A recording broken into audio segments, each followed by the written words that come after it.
Goût de luxe Paris, Karine Vergnol et Emmanuel Rubin. Bonjour, ravi de vous retrouver pour une nouvelle heure de goût et de luxe parisienne, mais pas parisienniste, avec bien sûr toujours à mes côtés un Parisien totalement assumé, Emmanuel Rubin. Un repère multiple. Bon, alors là, celui-là, il n'est pas rumeur, il existe. Là encore, c'est un petit peu comme votre Blue Bar, là, quartier Bastille, qui n'en finit pas de raccrocher à la saison. Ça s'appelle l'Atelier des artistes.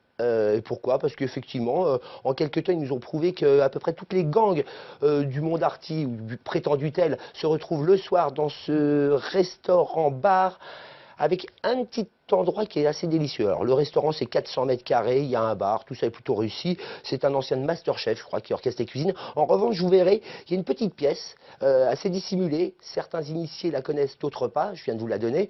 Alors là, c'est ouvert que pour 200 titulaires, membres d'un club, titulaires d'une carte magnétique, qui peuvent seulement, eux, passer derrière ce miroir, derrière cette porte.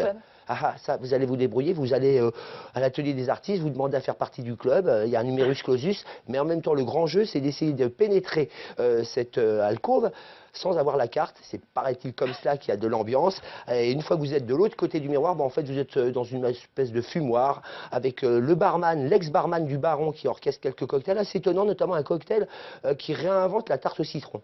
C'est arty, je vous l'ai dit, hein. Donc on n'est pas loin du n'importe quoi. Le lieu, en tout cas, cette petite pièce est délicieuse. Il rend hommage au design danois, donc là encore assez vintage, mais qui est vraiment un design assez épuré, qui correspond bien à l'époque. Et nous sommes donc au 4 de la rue Rampon. Ça s'appelle l'Atelier des artistes.